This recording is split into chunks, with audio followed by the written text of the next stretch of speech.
जरा सुभान अल्लाह कहिए। देखो सुभान अल्लाह कहने से 90 नेकियां मिलती हैं हमारे यहाँ पे। आपके यहाँ मिलती कि नहीं मिलती? तो आपके यहाँ किसी की ज्यादा नेकियां जो आप सुभान अल्लाह नहीं कह रहे हैं इतनी देर से? भाई मोमिन तो नेकियों का भूखा होता है, नेकियों का लालची होता है, नेकियों का हरीस होता है। एक नेकी माँ भी अपने बेटे को नहीं देगी, मगर मेरा रब 90 नेकियां दे रहा है, 90 दर्जात बुलंद कर रहा है। और सुभान अल्लाह का मतलब होता है अल्लाह पाक है, और वो किसी के कहने से उस पर कोई फर्क नहीं पड़ता, वो तो पाक ही है। मगर जो उसको सुभान अल्लाह कहता है, उसको पाक कहता है, वो फरिश्तों से पूछता है, ऐ मेरे फरिश्तों, ये मेरा बंदा मुझे क्या कह रहा है? अर्ज करते हैं मालिक वो तुझको पाक कह रहा है। इरशाद फरमाता है गवाह हो जाओ मैं तो पाक हूं, मुझे जिसने दिल से पाक कहा है मैंने उसे गुनाहों से पाक कर दिया। सुभान अल्लाह, सुभान अल्लाह। उसको करीम कहो उस पर कोई फर्क नहीं पड़ेगा, उसको रहीम कहो उस पर कोई फर्क नहीं पड़ेगा, वो तो रहीम है, आपके कहने से क्या फर्क पड़ेगा? मगर मेरे सरकार फरमाते, मेरे आका जो अल्लाह को जिस नाम से पुकारता है उसके ऊपर फर्क पड़ता है। बेशक बेशक, वाह वाह वाह। उसको जो कहोगे उसी का बदला मिलेगा।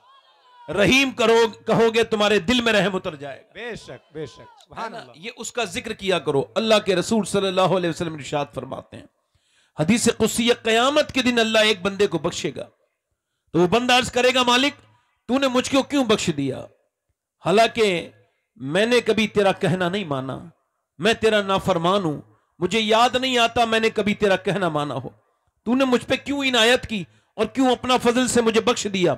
अल्लाह फरमाएगा ओ बंदे तू भूल गया, मगर तेरा रब भूलने से पाक है। एक रात तू सोता था और तू बिस्तर पे था, तूने करबट ली और करबट लेते लेते तुझे तो शऊर भी नहीं था, तू नींद में था, मगर तूने करबट लेते लेते कहा या अल्लाह। अल्लाह फरमाएगा मुझे इतना पसंद आया मैंने तेरी सारे गुनाह उसी वक्त माफ कर दिए थे। सुभान अल्लाह, सुभान अल्लाह। उठते बैठते अल्लाह का जिक्र करो। ये माशाअल्लाह हमारा मिंबर है, मैंने सारी बातें करनी है बहुत से दिमाग से आप लोगों से। थोड़ा सा ये सोच रहा था कि हमारे नफीस हबीबी साहब बड़ी अच्छी निजामत कर रहे थे, मगर यह है कि पब्लिक ने ये समझा कि शायद कोई मजबूत आदमी आया नहीं है।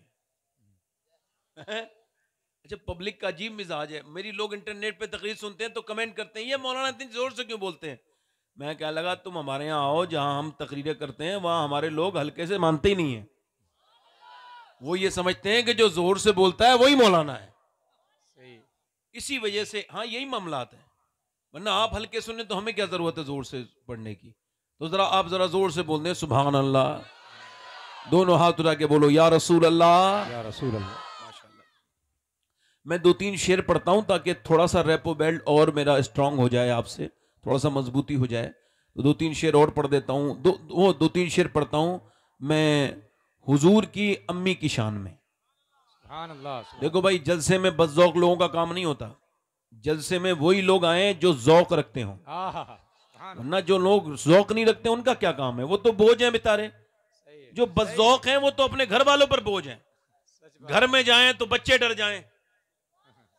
और हुजूर की आशिक की पहचान क्या है? वो जहां जाए अंजुमन आरास्ता कर दे। हुजूर की बड़ी सुन्नत है मुस्कुराना। ये आप देखें, इतनी बड़ी सुन्नत है मेरे नबी की कि कुछ जगहों को छोड़ के लोगों ने हुजूर को हमेशा मुस्कुराते देखा है। हर जगह हुजूर मुस्कुराए हैं। लोग कहते हैं भाई हम बड़े दीनदार लोग हैं, सारे लोग कहते हैं, मगर मैंने कम ही लोगों में यह बात देखी कि वो मुस्कुराते हों। मुस्कुराना इतनी अच्छी सुन्नत है, सुभान अल्लाह। घर में मुस्कुराओ, घर का माहौल अच्छा, बाजार में मुस्कुराओ, दोस्तों में मुस्कुराओ, दोस्त अच्छे। मेरे नबी पाक सल्लल्लाहु अलैहि वसल्लम के गुलामों, हार्वर्ड यूनिवर्सिटी ने रिसर्च किया चेहरा खूबसूरत कैसे बनता है, कौन सी क्रीम से, कौन से फेस वॉश से या कौन सी कॉस्मेटिक से। लाखों करोड़ों रुपया खर्च होता है क्रीमों पर, बल्कि अब तो मोबाइल वो ज्यादा बिक रहे हैं जिनमें अच्छे कैमरे लगे हुए हैं, मतलब झूठे कैमरे लगे हुए हैं, वो कैमरे जो धोखा देते हैं। इंसान उसी फोटो पर यकीन करता है मैं यही हूं जो उसने मोबाइल में अपने खींचा है, हालांकि उसको खबर है कि ये जो फोटो है फिल्टर का है, मेरे चेहरे के सारे दाग हटा दिए गए, मेरे चेहरे को खूबसूरत बना दिया गया। इसके बावजूद बेचारा ऐसी गलतफहमी में जिंदगी जी रहा है कि वो उसी फोटो को मानेगा जो मोबाइल से खिंचा है। वो अपने आप को समझेगा नहीं कि मैं वो हूं जो अलग है मेरा चेहरा। मगर दुनिया खूबसूरत बनना चाहती है, है, मगर हार्वर्ड यूनिवर्सिटी कहती है कि कोई भी चेहरे को खूबसूरती के लिए कोई भी क्रीम काम नहीं करेगी, ना कोई फेस वॉश खूबसूरत बना सकता है। सिर्फ इंसान के चेहरे में 126 मसल्स हैं, ये तभी एक्टिव होते हैं जब बंदा मुस्कुराता है। सुभान अल्लाह, सुभान अल्लाह। उम्रें किन की ज्यादा होती हैं? उम्रें 90 साल, 85 साल, 100 साल, इन पर इन्होंने रिसर्च किया तकरीबन 42 साल।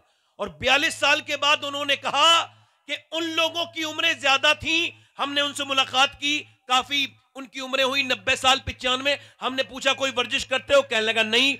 कोई खास चीजें करते हो? कहने लगा कुछ नहीं करते। कहा फिर? कहा हमने अंदाजा किया और जब रिसर्च किया, तहकीक की, तो पता चला ये जो लोग हैं ना, ये अपने रिश्तेदारों के साथ अच्छा सलूक करते थे, अपने पड़ोसियों के साथ अच्छा सलूक करते थे। इस वजह से उनकी उम्रें बड़ी हैं। जिन्होंने लोगों से रिश्तेदारियां अच्छी रखी हैं, ये तो हार्वर्ड आज बता रहा है। 1400 साल पहले मेरे नबी ने फरमाया था कि जो रिश्तेदारी में अच्छा सलूक करेगा, अल्लाह उसकी उम्र को बढ़ा देगा। सुभान अल्लाह, सुभान अल्लाह। नारे तकबीर, नारे रिसालत, औलादे हुजूर गौसे आज़म। सुभान अल्लाह, सुभान अल्लाह। आहा, वाह वाह वाह। अच्छा आदमी सलूक करे तो उसकी उम्र में बरकत, अल्लाह ताला बरकत दे। आप परेशान ना हो, इंशाल्लाह मैं बड़ा जिद्दी इंसान हूं, तकरीर तो मैं करके जाऊंगा। 2-3 शेर पढ़ता हूं, दोनों हाथ उठा के बोलो या रसूल अल्लाह। हल्का सा भाई माइक ठीक करो, बहुत अच्छा माइक है आपका। मैं हुजूर की अम्मी की शान में शेर पढ़ रहा हूं। आपको हजरत इब्राहीम अलैहिस्सलाम की अम्मी का नाम पता है? किसी को? किसी को पता है? यूसुफ अलैहिस्सलाम की अम्मी का नाम, इलियास अलैहिस्सलाम की अम्मी का नाम, याहिया और जकरिया अलैहिस्सलाम की अम्मी का नाम नहीं पता ना? मगर जब भी कोई कहता है अमना का लाल, फौरन हुजूर की अम्मी का ख्याल क्यों आता है मालूम है? मेरे नबी दुआ करते थे, या अल्लाह जैसे तूने मुझे मशहूर किया है, वैसे ही मेरी मां अमना को भी मशहूर कर दे। सुभान अल्लाह, सुभान अल्लाह। मलके दो जहान है मेरे नबी की मां। सुभान अल्लाह। मलके दो जहान है मेरे नबी की मां। मलके दो जहान है, मलका दो जहान है मेरे नबी की मां। मलका दो जहान है मेरे नबी की मां। रहमत का साए बान है मेरे नबी की मां।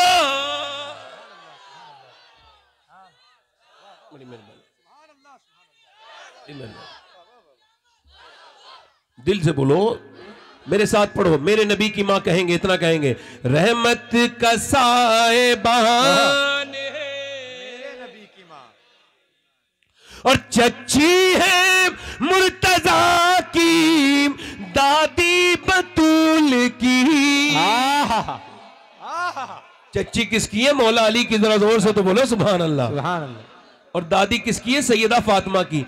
चच्ची है मुर्तजा की, दादी बतूल की, रखती ये खानदान है मेरे नबी की मां। सुभान अल्लाह, सुभान अल्लाह, सुभान अल्लाह। नारे तकबीर, नारे रिसालत, औलादे हुजूर गौसे आज़म, जिसने दस्तार बंदी खानदान है मेरे नबी की मां। और सब लोग अपनी अम्मी को कहते हैं अम्मी जान जी। और जो जान छिड़के बच्चों पे वो जान होती भी है। आहा। जो आफत जान बन जाए वो जान नहीं होती। तो माँ की सब तरफ जब ये लफ्ज मंसूब किया जाता है अम्मी जान, तो ये बिल्कुल ही ठीक है, मगर ये दूसरी जगह इस्तेमाल नहीं करना चाहिए, वो ठीक नहीं है। सबकी माँ सबकी क्या होती है? बोलो क्या होती है? बोलो जान। अल्लाह करे तो ये शेर आपके समझ में आ जाए। कहते हैं अपनी माँ को सब बच्चे अम्मी जान। कहते हैं अपनी माँ को सब बच्चे अम्मी जान, सोचो कि किसकी जान है मेरे नबी की माँ। आखिरी शेर पढ़ता हूं साहब। आपने ये इको क्यों इतना बड़ा दिया भाई? आप तो सादा ही रहने दें, मेरी आवाज ठीक है, उसमें इको की जरूरत नहीं उसको। माशाअल्लाह, दिल लगा के बोले सुभान अल्लाह, सुभान अल्लाह, सुभान अल्लाह। सोचो कि किसकी जान है मेरे नबी की माँ, कह दो मेरे नबी। और कुछ लोग कहते हैं हमारी नबी की अम्मी मुसलमान नहीं थी, सब कह दो माज़अल्लाह। क्या कहते हैं? मुसलमान नहीं। शेर समाप्त करें। ये तो ये कहते हैं नबी की अम्मी मुसलमान नहीं थी, हम सुन्नी क्या कहते हैं सुनिए, आला हजरत के मानने वाले। जुल्फों से लेके पाँव के नाखून की नोक तक, जुल्फों से लेके पाँव के नाखून की नोक तक ईमान ही ईमान है मेरे नबी की माँ। सुभान अल्लाह, सुभान अल्लाह, सुभान अल्लाह। बस इसका इको कम कर दें भाई, आवाज इसकी साफ कर दें।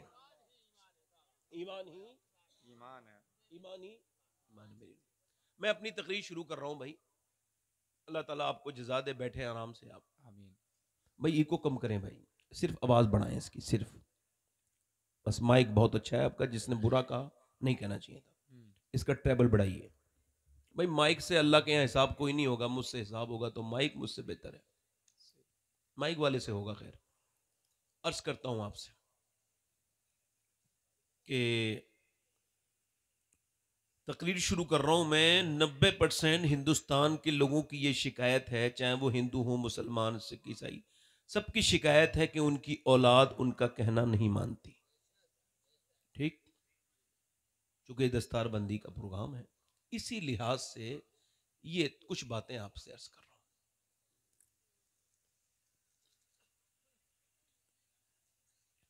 ये शिकायत है और इसके लिए रुजू जब किया जाता है, औलाद जब नाराज बात न माने अपने माँ बाप की, तो फिर वो तावीज़ात की तरफ रुजू करते हैं।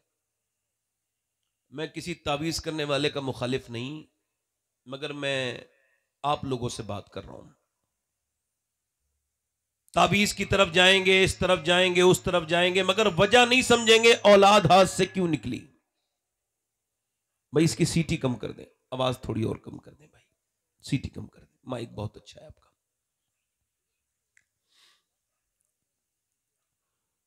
अब इसमें यह सोचना चाहिए कि आखिर औलाद, अल्लाह के फजल से कुछ लोग यहां बैठे हैं जो बाप हैं और कुछ इंशाअल्लाह बाप बनेंगे, तो जानवरों के भी औलाद है, मगर आज यह सोचना है कि औलाद की परवरिश कैसे करनी है। अब एक बच्चे ने अपने मां बाप के साथ बदतमीजी की, घटियापन किया, और देखिए आप, तालीम का दौर है, तालीम बढ़ती चली जा रही है, लोग खूब तेजी के साथ तरक्की कर रहे हैं, मगर अभी कुछ दिनों पहले एक चंडीगढ़ में एक वीडियो वायरल हुआ, वहां के प्रोफेसर का, वो यूनिवर्सिटी का प्रोफेसर था, उसकी बीबी लेक्चरर थी। उनकी शिकायत यह थी कि ये दोनों मिलके अपनी मां को मारते हैं, यानी वो प्रोफेसर अपनी मां को मारता है। तो खैर पुलिस को एविडेंस चाहिए, उन्होंने एक खुफिया कैमरा लगाया तो पता चला कि 80 साल की बूढ़ी को रोज उसका बेटा मारता था कि ये किसी तरह से मर जाए, बहुत दिन हो गए इसको जीते जीते परेशान है हम। वो रोज मारता था, वो बेचारी गिर जाती थी, उठा के मारते थे, और उसका कोई दूसरा बेटा भी नहीं था। अब मेरे कहने का मतलब ये, वो तो गिरफ्तार हो गया, मगर आपसे एक सवाल करना चाहता हूं, ये बताइए क्या वो जाहिल था? वो प्रोफेसर था, यूनिवर्सिटी में पढ़ाता था, क्या वो पढ़ा लिखा नहीं था? बोलो पढ़ा लिखा था कि नहीं था? वो बायोलॉजी भी जानता था, केमिस्ट भी जानता था, फिजिक्स भी जानता था, वो मेडिकल साइंस भी जानता था, दुनिया के सारे सब्जेक्ट उसको पता थे, वो खुद प्रोफेसर था, पढ़ाता था। मगर आखिर ऐसी क्या बात हुई कि उसने अपनी मां को अपने घर से बाहर निकाल दिया, मारा, तोड़ा, जुल्म किया? इसका जवाब एक है और बिल्कुल सीधा है कि पूरी दुनिया की सारी यूनिवर्सिटियां फिजिक्स, केमिस्ट्री, मेडिकल साइंस पढ़ाती है, मगर दुनिया की कोई भी यूनिवर्सिटी मां बाप का एहतराम नहीं पढ़ाती। मां बाप का एहतराम सिर्फ मेरे नबी का दीन पढ़ाता है। मदरसा। नारे तकबीर, नारे लब्बैक या रसूल अल्लाह। इसी वजह से, इधर तवज्जो करो, इसी वजह से किसी मौलाना ने, किसी हाफिज ने, किसी कारी ने, किसी ने अपनी मां को घर से कभी नहीं निकाला। अब बताओ ऐसा इंजीनियर बना के क्या फायदा जो तुम्हारे ही काम ना आया। मैं ये नहीं कहता इंजीनियर ना बनाओ, डॉक्टर ना बनाओ, और मैं अपने तलबा से भी कह रहा हूं ये फारिग हुए मगर यहां पे रुक ना जाएं, आगे बढ़े, तरक्की हासिल करें। अब दीन सीख लिया, अब दुनिया की तरफ जाएं। चूंकि पता, ये जरा गौर कीजिए आप, अब ऐसी तालीम से क्या फायदा। अब लोग इसकी तरफ जा रहे हैं, उसकी तरफ जा रहे हैं कि मियां गौर नहीं करते इस बात को, तवज्जो नहीं करते इस बात पर कि सिर्फ अब बच्चों को सुबह से लेकर शाम तक कमा के खाना खिलाना यही जरूरी नहीं था, औलाद को जहन्नम से बचाना भी जरूरी था। बेशक जरूरी था कि नहीं, मगर नहीं बचाया। बच्चे जहन्नम की तरफ जा रहे हैं। 6 साल का बच्चा कर्नाटक के अंदर पागल हो गया। भैया जिसमें आप लोगों में से जिन लोगों को बैठने की आदत हो वो बैठे रहें, जिन लोगों को बीच में से जाने की आदत हो उनसे भी गुजारिश है कि अपनी आखिरत के लिए बैठे थोड़ी देर। मैं उनकी आखिरत से मुताल्लिक कुछ बातें करूंगा, दुनिया के मुताल्लिक भी कुछ बातें करूंगा। बैठे आराम से, ध्यान से दें, ध्यान दें। मेरी बात समझ आ रही है आपके? समझ आ रही है?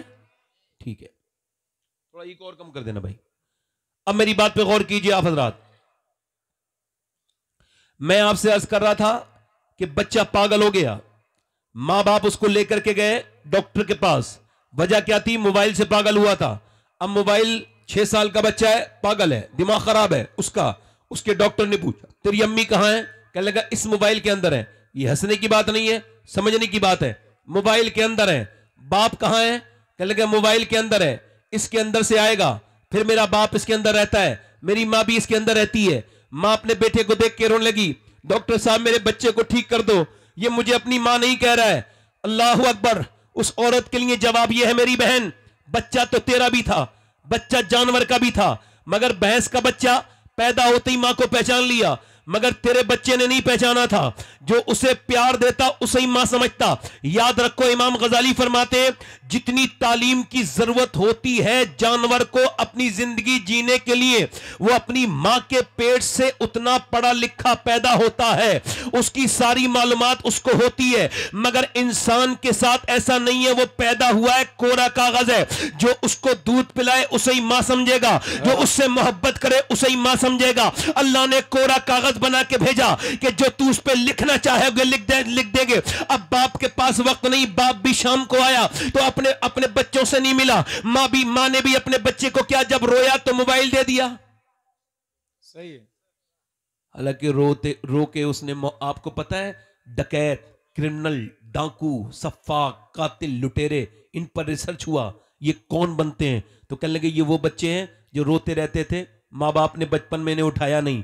अब जब प्यार मिला नहीं, बड़े होके प्यार देते नहीं, रहम मिला नहीं तो रहम करते नहीं। इसका मतलब है बच्चा रो रहा है। इमाम गजाली फरमाते हैं, आप तवज्जो करना, जरा गौर करें, अपने बच्चे को देखो, गोद में लेना, गोद में लेने के बाद अपने बच्चे को जब वो बोलना सीखे उससे कहना अल्लाह अल्लाह अल्लाह अल्लाह अल्लाह अल्लाह। वो अल्लाह नहीं कहेगा, वो कहेगा अब्बा अब्बा अब्बा। आप तजर्बा कर लेना, हमने तजर्बा किया है। अब आप छोटे से बच्चे से कह रहे हो अल्लाह अल्लाह अल्लाह अल्लाह, वो कह रहे अब्बा अब्बा। इमाम गजाली कहते हैं वो कहता नहीं है, उससे अल्लाह कहलवाता है। देख तूने इसे मेरा नाम सिखाया है, मैंने इसे तेरा नाम सिखा दिया। तो जो है मेरी बात पर। अब बाप भी आया, वो उसने भी बेटे को टाइम नहीं दिया, मां ने भी टाइम नहीं दिया। जब बच्चा रोया मोबाइल दे दिया। अब जब बच्चा पागल हो गया, मां रो रही है, हाय बर्बाद हो गई। ओए अब क्या बर्बाद हो गई? ओ मेरी बहन, तूने पहले इस बात को समझा ही नहीं, तूने मोबाइल के हवाले किया, ये मोबाइल के हवाले हो गया। अगर तूने अल्लाह के हवाले किया होता तो ये अल्लाह के हवाले हो जाता। सुभान अल्लाह, सुभान अल्लाह, सुभान अल्लाह, अल्लाह के हवाले हो जाता। इसी वजह से मैं कहता हूं औरतें अगर चाहें तो अपने मर्द की जिंदगी बदलें, अपने बच्चों की जिंदगी बदलें। बेशक। समझ आ रही है? अब मैं तकरीर करते करते एतमाद के उस दर्जे पे पहुंच गया हूं कि अगर कोई मेरी तकरीर पर ध्यान न दे तो उसको मैं बदजौक समझता हूं। अपनी तकरीर पे मुझे शक नहीं होता। सही। समझ आ रही नहीं आ रही आपके? क्या कहने मेरा एतमाद कोई हल्का फुल्का नहीं होता, क्योंकि मुझे 12 साल हो गए तकरीर करते हुए। सुभान अल्लाह, सुभान अल्लाह। आप मेरी बात समझ रहे हो? मुझे इसका कोई फर्क नहीं पड़ता, ना मैं किसी से कोई मुतालबा करूं कि आप भी बोलिए। जिसका जौक होगा वो बोलेगा, जिसको समझ आएगी वो बोलेगा। वैसे भी ना समझ लोगों के लिए कोई बात नहीं होती। अब मेरी बात समझिएगा गौर से। इकबाल कहता है, लोग कहते हैं हुसैन इब्ने अली ने करबला के मैदान में हक अदा कर दिया। तवज्जो कीजिए। तो वो इकबाल कहता है, मैं उनसे कहता हूं ये बात पूरी नहीं है।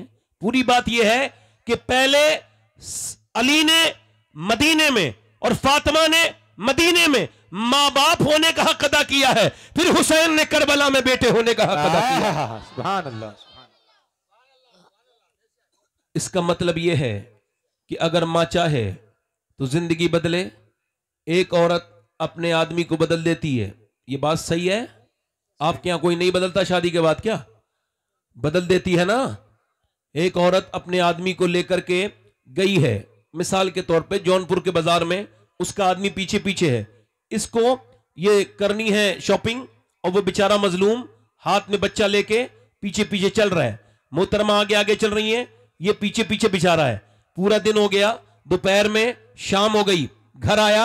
अब इसकी पड़ोसन ने सवाल किया इससे, कपड़े ले आई? कहां ले आई? कहा एक बात बताऊं? हाँ। कहा बात ये, मैंने तेरे शौहर को जानती हूं, ये तेरा शौहर कभी अपनी मां के साथ बाजार नहीं गया, अपनी बहन के साथ बाजार नहीं गया। कहा तुम मुझे ताने दे रही हो?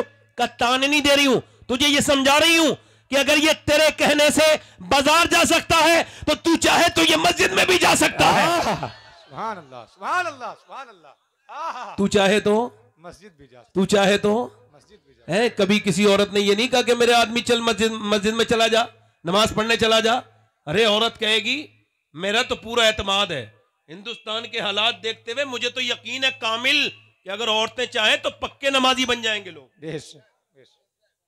समझ आ रही नहीं आ रही? अब पक्के नमाजी बन जाएंगे लोग, नमाज पढ़ना शुरू कर देंगे। गैर मुनक़सिम हिंदुस्तान में जब तकसीम नहीं हुआ था ये मुल्क, तो पंजाब इलाके में एक चौधरी थे, उनका नाम था बाज़ैद चौधरी। बहुत बड़ा जागीर वाला आदमी, बेहतरीन, उसके पास भैंसे, गाय, बकरियां, उसके पास बेहतरीन चीजें हैं और 100 नौकर हैं, बड़ी हवेली है, 2 बीबियां हैं। मगर उसने तीसरी शादी कर ली। तीसरी बीबी उसे ठीक मिल गई। कभी कभी बीबी ठीक भी मिल जाती है, इसको तीसरी ठीक मिली। ये क्यों कह रहा हूं? इस वजह से कि इसकी बीबी थी नमाजी। जरा जोर से तो बोलो, क्या थी? नमाजी, सोमो सलात की पावन, रोजा नमाज की पावन। उसका बाप नमाजी था, उसका भाई नमाजी था, पूरा घर नमाजी था। मगर उसने यहां के देखा ना कोई नौकर नमाज पढ़े, ना चौधरी नमाज पढ़े, ना बीबियां नमाज पढ़े, ना बच्चे नमाज पढ़े। सोचा अब क्या करूं? उसने ताने नहीं मारे कि तुम नमाज नहीं पढ़ते, मैं नमाज पढ़ती हूं, ये तो खुद गुनाह है ये कहना।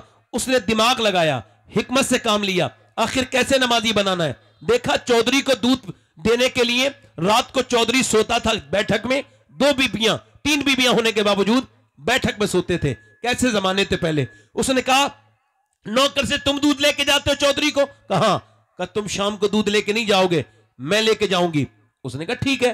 वो दूध लेके चली गई, और जब लेके गई तो जरा औटा के लेके गई, स्पेशल बना के लेके गई, उसमें थोड़ा सा बादाम वगैरह डाल के अच्छे से छोंका लगा के लेके गई, दूध को सुरख करके ले गई। तो हुजूर लीजिए दूध। कहा मेरी तो 2 बीबियां पहले भी हैं, वो तो कभी नहीं आई, आपने नौकर को क्यों नहीं आने दिया?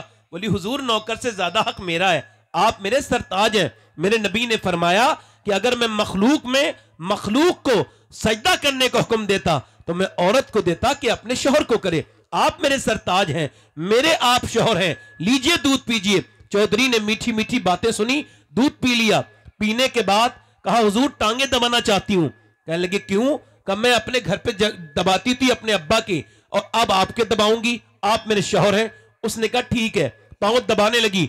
कुछ लोग टांगे दबाना जानते हैं, कुछ नहीं जानते, कुछ ऐसे कि और दर्द कर देते हैं, मगर कुछ लोगों को पता होता है कहां कहां दबाना है, पॉइंट का पता होता है। वो लड़की जानती थी, उसने दबाना शुरू कर दिया।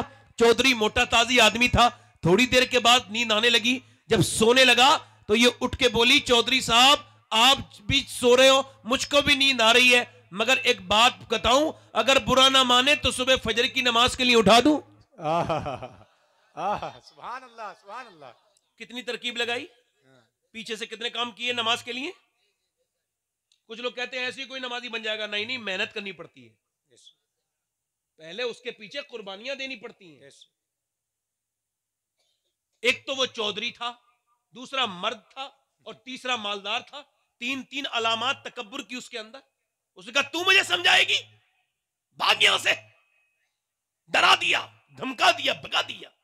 अच्छा, हमारे यहां ये उल्टा ही काम चल रहा है अब तक। जो गाली दे दे वो इज्जत वाला है, जो गाली सुन ले उसकी इज्जत खत्म हो गई। यही तो है, यही तो है। किसी ने किसी से बात बदतमीजी की, उसने इज्जत उतार दी। ये बताइए आप, ईमानदारी से बताइए, समझदारी से बताइए, समझ से बताइए, बेइज्जता कौन है? जो गाली सुने वो इज्जत वाला है या जो गाली दे वो इज्जत वाला है? जल्दी बोलो, कौन इज्जत वाला है? जो सुन ले, जो सुन के सब्र कर ले। जब कोई बदतमीजी करे, गाली दे किसी भी तरह से, तो जवाब मत देना, बिल्कुल नहीं। कुत्ते के बदले में कुत्ते को काटा नहीं जाता है, समझ आ रही नहीं? यानी बदतमीजी करे, बिल्कुल। जब कोई आपसे बदतमीजी करे, मेरे साथ कभी कोई टेलीफोन बदतमीजी करता है, मैं उसको जवाब नहीं देता। मैं कहता हूं नहीं शबात हुसैन, ये तुझे अपने मेयार पे लाना चाहता है, अपने स्टेटस पे लाना चाहता है, अपनी जगह लाना चाहता है, अपनी तरह बनाना चाहता है। जवाब ना देना, इसकी बातों को सुन के खामोश हो जाओ। बिल्कुल याद रखो इस बात को, ये उल्टा मामला चल रहा है। जो बदतमीजी करे उसने बेइज्जती कर दी। अच्छा, जिसने सहली उसकी बेइज्जती हो गई। मैं ये बात नहीं मानता, ये फालतू बात है, क्योंकि हमें पता है अल्लाह ने इज्जतें उस अबू जहल को नहीं दी जो गालियां देता था। अल्लाह ने उसको इज्जत दी जो अबू बकर गालियां सुन के लोगों को दुआएं दिया। सुभान अल्लाह, सुभान अल्लाह, जिंदाबाद। नारे तकबीर, नारे रिसालत, नारे रिसालत, औलादे हुजूर गौसे आज़म, जश्न दस्तार बंदी। औरत ने जब डांटा, औरत ने जब डांटा, औरत को जब डांटा तो औरत चली गई, मगर उसने रास्ता नहीं बदला। अल्लाह वाले रास्ता नहीं बदलते, अल्लाह वालियां रास्ता और अल्लाह के नेक बंदियां रास्ता। उसको उम्मीद थी कि एक दिन मेरा अल्लाह करम करेगा। आई दूसरे दिन दूध लेके, उसने कहा फिर आ गई, फिर नमाज के लिए कहेगी। कहा चौधरी साहब छोड़ो ना, पहले आप दूध तो पियो, मेरा हक क्यों मारते हो? उसने दूध पी लिया। उसके बाद उसने पांव दबाए, उसने पांव दबाते दबाते चौधरी को आने लगी नींद। कहने लगी चौधरी साहब खर्राटे आपके शुरू हो गए और मैं भी जा रही हूं, मैं भी थक गई हूं पूरे दिन में, अब इजाजत दें। और देखें गुस्सा ना करें, देखें जलाल ना फरमाएं और बुरा ना माने तो सुबह फजर में उठा दूं। तो एक तो उसने आओ देखा ना ताओ जोर से एक लात मारी। बैठी थी औरत, उसको क्या खबर थी ये लात मार देगा। लात लगते ही मुंह उसका पाए में लगा चारपाई के और मुंह फट गया, नीचे गिरी। गिरते ही मुंह से उसके खून के कतरे नीचे को गिरने लगे। एक आंख से आंसू गिरे मगर एक लफ्ज भी नहीं कहा। न जाने कैसे नेक बाप की बेटी थी वो। उसकी माँ कितनी नेक होगी जिसने ऐसी तरबियत अपनी बच्ची की रो के उठ के बर्तन उठा के चल दी। ये नहीं कहा मैं तो तुझे नमाजी बनाना चाहती हूँ, तू मुझको मारता है। चली गई, फिर वापस आई, आती रही आती रही। एक कई हफ्ते के बाद चौधरी बोला आखिर बात क्या है, तुझे क्या लालच है? चौधरी की बेटी है, इज्जत वाला तेरा बाप है, गालियां बकता हूं फिर भी आती है, मारता तोड़ता हूं फिर भी आती है, क्यों मुझसे नमाज के लिए रोज कहती है? कह लगी चौधरी मैं नमक हराम नहीं हूं, नमक हलाल हूं। का क्या मतलब? का तेरा नमक खाती हूं तू जहन्नम में जाएगा तो कैसे बर्दाश्त करूंगी? मेरे नबी फरमाते हैं कि जब बेनमाजी मरेगा तो उसको इतनी प्यास लगेगी अगर सातों समंदर का पानी भी पी ले तो उसकी प्यास मरते वक्त नहीं बुझने वाली। जो अपने अल्लाह के सामने झुकता नहीं था, जो अपने रब के सामने झुकता नहीं था। ए चौधरी बात यह है कि अगर तू बेनमाजी होगा तो कयामत के दिन फिरौन के साथ खड़ा होगा। मैं कैसे बर्दाश्त करूंगी कि मेरा शौहर अबू जहल के साथ और फिरौन के साथ खड़ा हो। ए चौधरी तू बेनमाजी रहेगा तो मेरे आने वाली नस्लें बेनमाजी होकर जहन्नम में चली जाएंगी। बस यही रात को गम सताता है और कोई लालच नहीं है। अल्लाहु अकबर। उसने नजर नजर में ही ऐसे भले सुखन कहे, मैंने तो उसके पांव में सारा कलाम रख दिया। ऐसे बात की कि चौधरी की आंखों में आंसू आ गए। कहने लगा सुबह तू ना उठाना, मैं सुबह तुझे उठा दूंगा। सुबह को उठा दिया चौधरी ने, और उठाने के बाद फिर नमाज शुरू हो गई। दोनों ने वुजू किया, मगर जब लड़की औरत नमाज में गई तो फिर इसने फूट फूट के रोना शुरू कर दिया और कहा, ए बेपना ताकतों वाली ताकत, मैं कमजोर औरत हूं, मैं बड़ी कमजोर हूं, तू ताकतों वाला है। मैं कमजोर हूं मालिक, मैं बड़ी पिटी हूं, कुटी हूं, तू बेहतरीन कदरदान है। तुझको पता है मैं कितनी पिटी गालियां खा के यहां तक लाई हूं। मेरा आदमी है, क्या पता फिर कभी नमाज ना पढ़े, तो झुका देना मेरा काम था, यहां तक लाना मेरा काम था, इसे अपना लेना तेरा काम है मेरे मालिक। इसका दिल बदल दे, झुकाना मेरा काम है, बदलना दिल तेरा काम है। ऐसी रोई, ऐसी रोई, ऐसी रोई कि अल्लाह ने उस आदमी का दिल बदला कि उसने फिर कभी तहज्जुद की नमाज भी कज़ा नहीं की।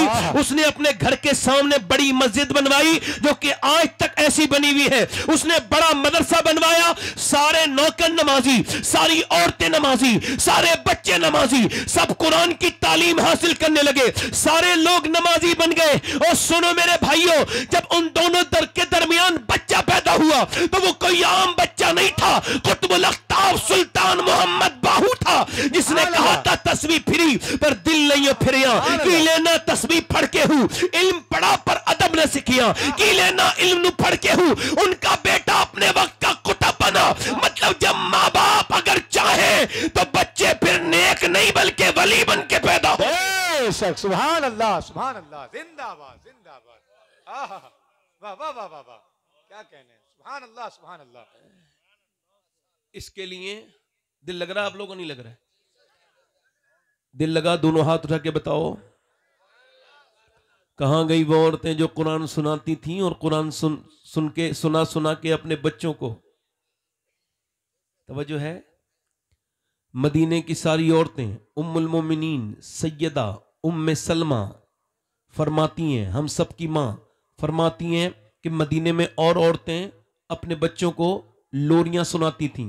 क्या सुनाती थी? बोलो जल्दी बोलो, क्या सुनाती थी? लोरियां सुनाती थी। मगर नबी पाक की बेटी ने कभी लोरी नहीं सुनाई। ऐसी भी नबी की बेटी, वो अपने बच्चों को कुरान सुनाती थी। चक्की चला रही हैं, कुरान सुना रही हैं, रोटी बना रही हैं, कुरान की तिलावत कर रही है। जरा जोर से बोलो सुभान अल्लाह, सुभान अल्लाह, सुभान अल्लाह, सुभान अल्लाह।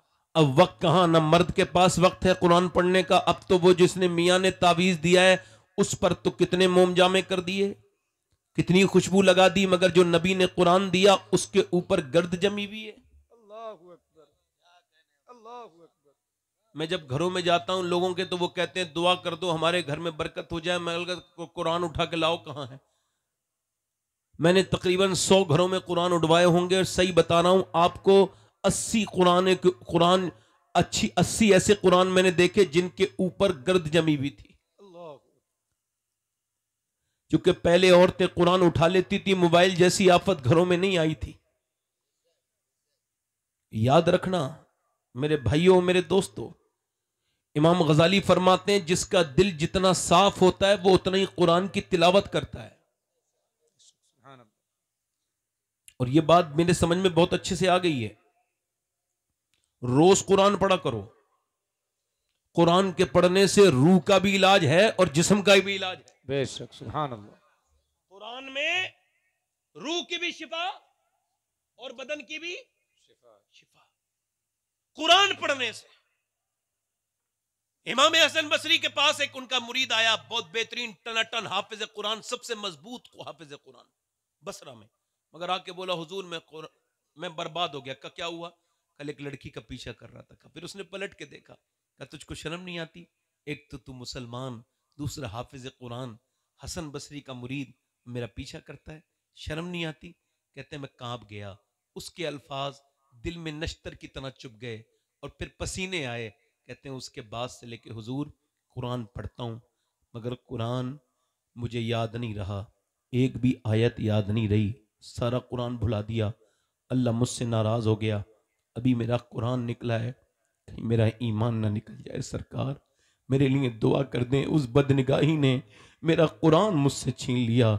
हजरत सैयदना हसन बसरी रोए और रोने के बाद दुआ की, अल्लाह मेरे मुरीद पर फजल कर दे। अल्लाह ने कुरान वापस कर दिया, मगर कहाँ हसन बसरी की तरह पीर, ना उसकी तरह मुरीद। अब तो कोई सोचने के लिए भी तैयार नहीं है कि फेसबुक 3 घंटे देख लेता है। मेरे दोस्त, आखिर क्या बात है कि तू कुरान पढ़ा लिखा भी है, फिर भी तूने कुरान नहीं खोला। तेरा दिल क्यों नहीं लगता कुरान पढ़ने में? आखिर क्या वजह है कुरान पढ़ने में? क्यों? जिसका जो सरकार गौसुल आजम 1 महीने में 60 कुरान खत्म करते थे, इमाम आजम अबू हनीफा 60 कुरान खत्म करते थे, इमाम शाफई एक दिन में, एक रात में यानी 60 कुरान खत्म करते थे। आखिर वजह क्या है कि कुरान का बिल्कुल तालीम निकल गई घरों से। कहां गई वो कुरान पढ़ने वालियां जो दिलों को बदल देती थी कुरान पढ़ करके? कहां गई वो हमारी बहनें और हमारी बेटियां? इकबाल कहता है कुरान औरतों को पढ़ना होगा वरना तब्दीली नहीं आ सकती। डॉक्टर इकबाल का एक गुलाम था, वो सुबह को कुरान सुखाता था ऊपर छत पे। तो लोगों ने पूछा रोज कुरान भीग कैसे जाता है? कहने लगे डॉक्टर साहब जब रात को कुरान पढ़ते हैं तो इतना रोते हैं कि पूरा कुरान आंसुओं से भीग जाता है। अल्लाह। आखिर वजह क्या है? कुरान दिमाग में उतरा मगर दिल में नहीं उतर रहा। कुरान क्या है? अल्लाह का कलाम है, एक एक लफ्ज अल्लाह का, एक एक लफ्ज अल्लाह का, एक एक लफ्ज। अब जरा गौर कीजिए, अल्लाह ने शुरू किया कुरान को तो क्या कहा? ज़ालिकल किताबु ला रैब फीह। जरा गौर कीजिए आप, ऐसे मनफी अंदाज में अल्लाह ने शुरू किया, कहा ये वो कुरान है जिसमें कोई शक की गुंजाइश नहीं। क्यों? इस वजह से कि अगर बंदा 100 बार खता करे तो वो बंदा रहेगा, मगर एक खता अगर अल्लाह कर दे तो अल्लाह नहीं रह सकता। उसने कहा मेरी ये किताब है, इसमें कोई शक की गुंजाइश है ही नहीं। तो जिसने कुरान के अंदर शक निकालना चाहा वो खुद इस्लाम में आ गया, उसने खुद अल्लाह के फजल से कलमा पढ़ लिया। कुरान में आज तक कोई कमी नहीं। बेशक बेशक, सुभान अल्लाह सुभान अल्लाह। दिल लग रहा है आप लोगों को? नहीं लग रहा है? अब सुनिए मेरी बात, सुनिए मेरी बात पे गौर कीजिए, मेरी बात पे गौर कीजिए। अपने बच्चों के साथ, अपने बीबी और मैं अपने दोस्तों से गुजारिश करता हूं, नौजवानों से, ठीक है तुम्हारे माँ बाप हैं तो तुम अपने माँ बाप के साथ अच्छा सलूक करो। अल्लाह के रसूल से एक सहाबी ने पूछा या रसूल अल्लाह कयामत कब आएगी? क्या बोलो? कयामत कब आएगी? कयामत तो हुजूर ने फरमाया कि जब लोग अपने माँ बाप की बेकदरी शुरू कर देंगे, बेइज्जती करना शुरू कर देंगे, कयामत आ जाएगी। नहीं समझे बात को? यानी जब मां अपने बेटे से डरने लगे, कहीं मेरा बेटा जवाब ना दे दे, जब बाप अपने बेटे से डरने लगे कि मेरा जवान बेटा है कहीं हाथ ना उठा दे, उस वक्त कयामत। शाह अहमद नूरानी ने लंदन में तकरीर की। कहां पे बोलो? लंदन में तकरीर की। लंदन में जब तकरीर कर रहे थे शाह अहमद नूरानी, और जब बाहर को निकले तो एक अंग्रेज ने इंग्लिश में सवाल किया, कहा मैंने आपको सुना आप अपनी मां की अजमत पर तकरीर कर रहे थे, तो क्या आपकी अम्मी हमने सुना है आपके साथ अब भी रहती हैं? तो हजरत शाह अहमद नूरानी रहमतुल्लाह अलैह ने फरमाया कि उससे कहा ए रिपोर्टर, ये आपने उल्टी बात क्यों कह दी? मेरी मां मेरे पास नहीं रहती, मैं भी इतना बड़ा नहीं हुआ हूं जो मां को अपने साथ रखूं। हाँ, आज भी मैं अपनी मां के कदमों में रहता हूं। सुभान अल्लाह। है ना? लोग कहते हैं मैंने अपनी मां को हज करा दिया। बिल्कुल ही उल्टी बात करते हो भाई। मां को हज कराया या मां ने दुआएं करके तुम्हें हज करने के लायक बना दिया? हजरत मालिक बिन दिनार कहते हैं मैं हज के मौसम में मिना में दुआ कर रहा था। बाल मुंडागने के बाद, हज पूरा करने के बाद सारे अरकान मेरे हो चुके थे, कुर्बानी मैं कर चुका था, दुआ कर रहा था या अल्लाह मेरा हज कबूल कर ले। कहते हैं दुआ करते करते मेरी आंख लग गई। जब मेरी आंख लगी तो मैं सोया तो मुझे हातिफ़े गैब से आवाज आई अल्लाह ने सबके हज कबूल कर लिए, मगर मोहम्मद बिन हारून बल्खी का अल्लाह ने हज कबूल नहीं किया।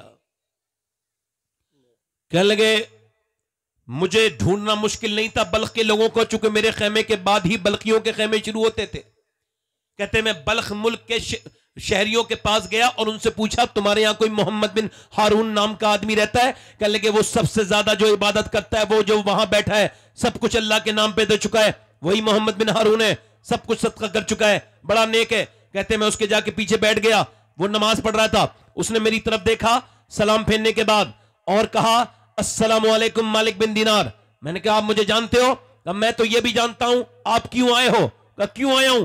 कहा आप इस वजह से आए हो कि ये बताने कि मेरा हज कबूल नहीं हुआ है। कहा क्यों? कहा मैं 24 साल से हज करने आ रहा हूं, हज करने आता हूं, एहराम बांधता हूं, काबे शरीफ में जाता हूं, काबे शरीफ को देख के रोने लगता हूं, चीख निकलती है मेरी। काबे पे पड़ी जब पहली नजर, क्या चीज है दुनिया भूल गया। लोग पहले काबे में जाते थे तो रोते थे और अपने गुनाहों को याद करते थे।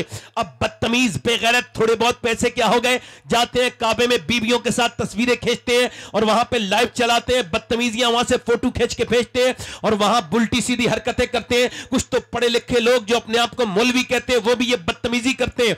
मेरा बस चले तो इन जालिमों को काबे के अंदर ना घुसने दूं और कहूं कि काबे के आदाब सीख के आओ। पहले मक्के के आदाब सीख करके आओ कि मक्का है कौन सी जगह। मक्के की सरजमीन पे मेरे शेख गौसुल आजम चल रहे हैं तो वहां की कंकरी को उठाते हैं और उसको चूमते हैं। किसी ने पूछा ए गौसुल आजम आप मक्के की कंकरी क्यों चूमते हैं? इरशाद फरमाया मेरे नाना 53 साल मक्के में चले हैं, क्या पता कौन सी कंकरी को मेरे नाना के पांव से निस्बत हासिल हो गई हो।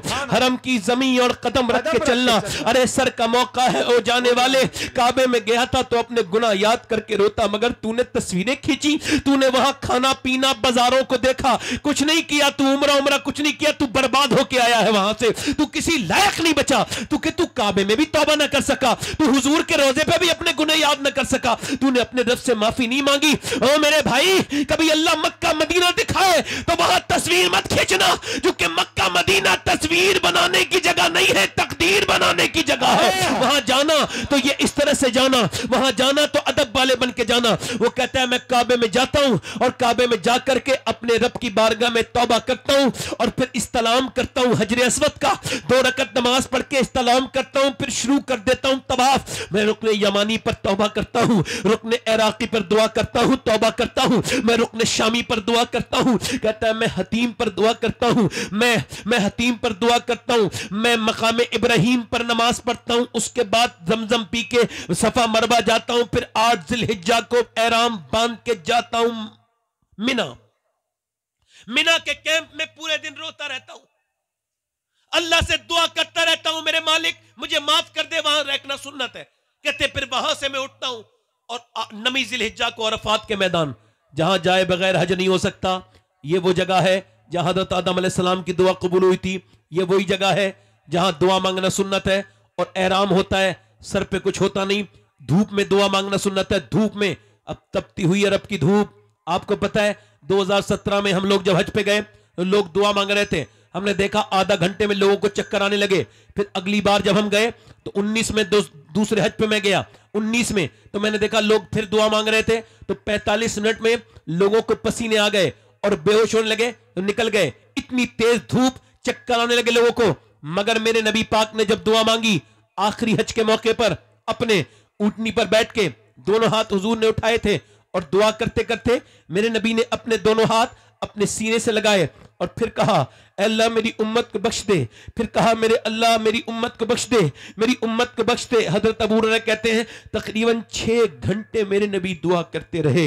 उस तपती हुई धूप में 6 घंटे लगातार मेरे नबी आंसू बहाते रहे, धूप में इस उम्मत को याद करते रहे, यानी मुझे और आपको याद करते रहे। ये जो बैठे हैं सबको हुजूर ने याद किया है। तुम सब हुजूर की दुआओं में हो।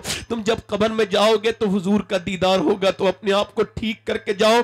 दुनिया का कोई भरोसा नहीं मेरे दोस्त। वो कहता है मैं अरफात में नमाज पढ़ता हूं, असर की मगरिब इशा मिला के पढ़ता हूं। मैं मुजदलिफा में मैं कंकरी बीनता हूं, कंकरी बीन के फिर मैं रमी करने जाता हूं मिना में, मैं रमी करने जाता हूं जमरात पर, यानी कंकरी मारने जाता हूं। कहते हैं कंकरी मार के शैतान के, फिर मैं आता हूं काबे, तवाफ करता हूं, सही करता हूं, वापस मिना में जानवर कुर्बान करता हूं और यहां पर सर मुड़ाता हूं और यहां पे नमाज पढ़ रहा होता हूं तो कोई अल्लाह का वली आता है और आके कहते हैं अल्लाह ने तेरा हज कबूल नहीं किया। कहा क्यों? कहा मैं अपनी माँ का गुस्ताख हूं, बदतमीज हूं, बेअदब हूं। क्या हुआ? का मेरी माँ रोटी बना रही थी, रमजान का महीना था, मैं शराबी था, शराब पी चुका था। मेरे भाइयों, किसी गंदे लड़के के साथ मत रहना। जेल में जो लोग हैं उनमें से 80% लोग ये कहते हैं हम गलत संगत की वजह से 20 साल से जेल में हैं। कोई कहता है 15 साल से जेल में है। हमारा दोस्त खराब था, खराब दोस्त न बनाना। कहता है मेरे दोस्त खराब बन गए, शराब की आदत पड़ गई। मैं रमजान के महीने में आया अपनी माँ के पास, मैंने कहा रोटी दे दे माँ। मेरी तरफ देख के बोली शर्म नहीं आती, शराब के नशे में है, तेरे मुंह से बदबू आ रही है और तू शराब पी के रमजान में मुझसे खाना मांगता है, शर्म तो कर। कहते हैं मुझे गुस्सा आया, मैंने अपनी माँ के थप्पड़ मारा। थप्पड़ मारते मारते मैं तो गिरी गया, मगर मेरी माँ जिस तंदूर में खाना बना रही थी उसी में गिर गई और मेरी माँ झुलस गई, जलने लगी। कहते हैं मैं आगे बढ़ा, मैंने सोचा माँ को निकालूं, मगर मैं शराबी, मैं क्या निकालता, मैं तो पड़ा रहा। लोगों ने मुझे अंदर कमरे में बंद कर दिया। मैं कहता हूं शराब पीने वाले, तूने अकेले ने शराब नहीं पी मेरे भाई, तूने अपने बच्चों की खुशियां, उनका मुस्तकबिल भी शराब में मिला के पी लिया। तूने अपनी बीबी का चैन सुकून भी पी लिया। तूने अपनी बेटी, अपने माँ बाप की इज्जत बर्बाद कर दी। तूने अपनी बहन की इज्जत, अपनी बेटी की इज्जत खराब कर दी कि बेटी को तेरी ताने मिलेंगे हमारे हमेशा कि ये एक शराबी की बेटी है। तेरी बहन को ताना मिलेगा कि तू ये शराबी की बहन है, क्यों इतना जुल्म किया तूने।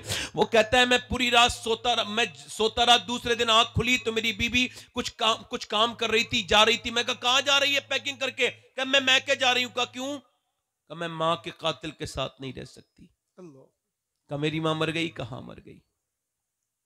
तो जो 9 महीने पेट में रखने वाली मर गई। पहले दौर था मेरे दोस्तों, डायपर का दौर नहीं था। जब बच्चा पेशाब करता था तो मां उसके पेशाब पे सो जाती थी। ऐसी जिंदगी गुजारी तुम्हारी और हमारी मां ने। कहता है तेरी मां मर गई और कहने लगी कि वो कह के गई कि मेरे बेटे को मेरी सूरत न दिखाना,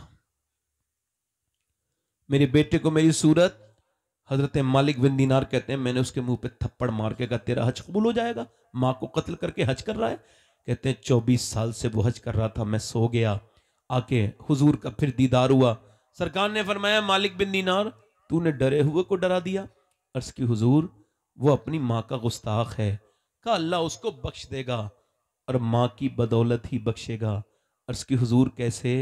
कयामत के दिन उसकी मां कहेगी ए मेरे मालिक इसने मुझे जला के मारा था। अल्लाह फरमाएगा इसको जहन्नम में डाल दो। फरिश्ते जहन्नम में घसीट के ले जा रहे हैं। मां को आवाज देगा मां, अल्लाह ही मौसर हकीकी, अल्लाह ही फाइल हकीकी। आवाज देगा मां, मां आवाज सुनेगी तो फिर मां बेटे की तरफ देखेगी, फिर कहेगा मां मां। मां खैर आवाज सुनेगी, दिल में अल्लाह रहम डालेगा, क्या क्यों आवाज दे रहा है, क्या बात है? कहा क्या बात है?